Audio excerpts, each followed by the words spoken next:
Happy Wednesday. So the only downside to this cottage is that it was never winterized ever. We've had it for about a year, and it's not been winterized. This room does retain a lot of heat. Like it is nice and toasty in this room. I also have a broken door that I'm hoping is helping to capture heat because outside it's real drafty. But no, it's nice in the 60s. Okay. Huh. I wonder why. Huh. That's interesting. That's very interesting. By the way, I do approve of Obama's job approval. Just for the record. I'm certainly not a that. I'm a that. Yes. Independent. I think it's very telling that the last time I saved anything to my so-called political documents folder was 8 years ago, late 2008, before Obama's inauguration. I think that's very telling in terms of that, Obama had all these people behind him ready to change this nation, but instead, he just kept the status quo, did some stuff. He responsibly ended the war in Iraq, which I approve of. I mean, that we're still in Iraq, but, not for want of, trying to, at least it's, it seems what, yeah. So, it's, these are very important numbers if you are a political science minor or political science major. Again, science, numbers, whatnot. These are the numbers. These are the numbers. If anyone asks you, basically people are like, what will we tell our children how Donald Trump got elected? And we'll explain, well, basically there was an electoral college thing. Hillary Clinton didn't. Only 10% of Michigan Democrats in 2004, 10% of what we had in 2004 to win Michigan, and didn't make a single campaign stop in Wisconsin after she won the nomination. That's, that's basically how we'll explain it. Basically like, oh boy, well, he was first Republican to actually credibly talk about NAFTA, which a Democrat had signed. Blah, blah, blah. These are also important numbers to explain. Just basically, this is the highest, this is 31%. It's the highest share of the independent vote is the highest share of the electorate in 40 years. And, she won 42% of it.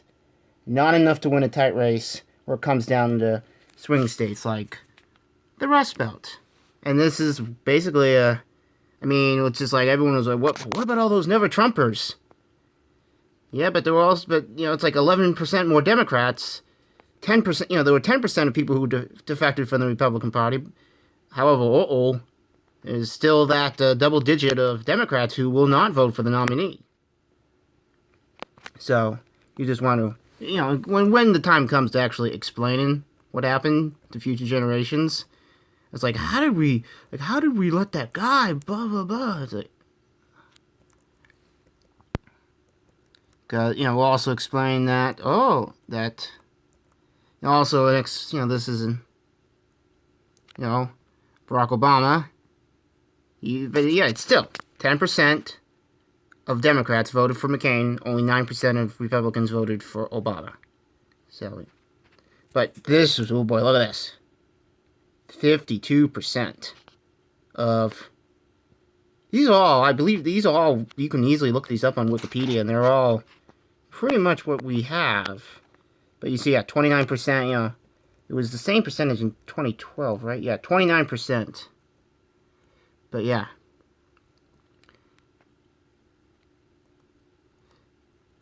Yeah, if you want to explain how we elected Obama twice, you can see that. But yeah, that's, people kind of, it's like, for whatever, I mean, it was just in a.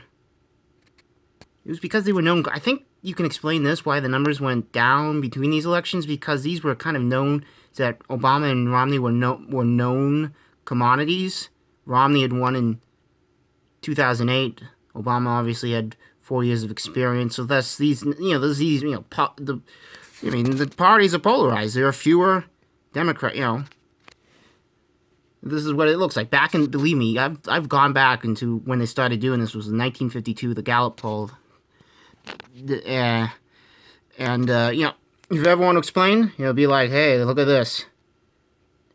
Independent, Romney scored a decisive 5-point win among the independents, and I voted for Obama. I'm that 45%, the 29%. So however, 4 years later, 2 points higher, 1 point lower, is that where we're going to go on? Yeah, 1 point lower. Republicans were also up a point.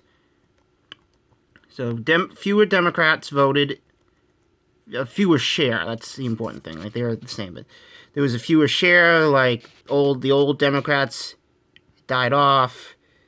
There were just more Republicans who voted in the election because Trump media, and this thing's only going to get worse. It's going to go from a 5-point win for the Republican to a 6-point win. And it's going to be a higher share.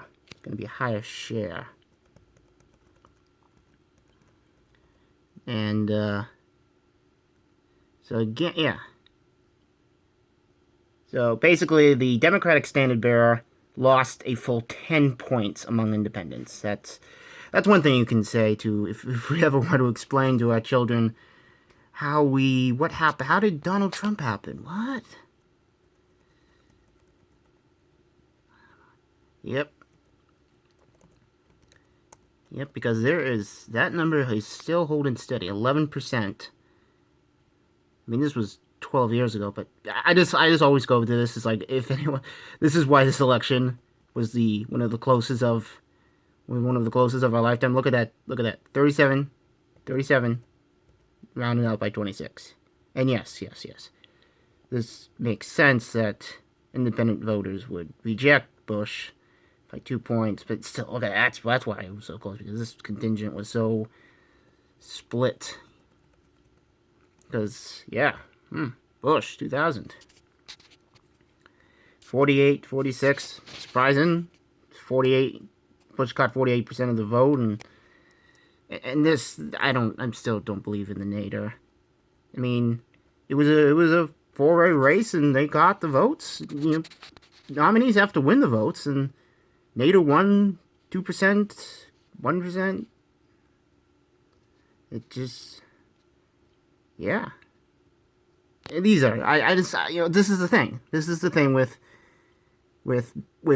now President Trump, basically, is that I am now much more motivated to make these documents so they can have all these helpful numbers in one place. Yes. Also, I don't know, I'll probably make another video about this, but this is, if you ever want to actually talk about did Perot cost the vote, these are the vote. So if you're ever on a political science staff that assigns you an essay on 1992, these are really helpful numbers to actually know. These actual numbers of did Perot cost Bush the election, and I'm of the opinion that he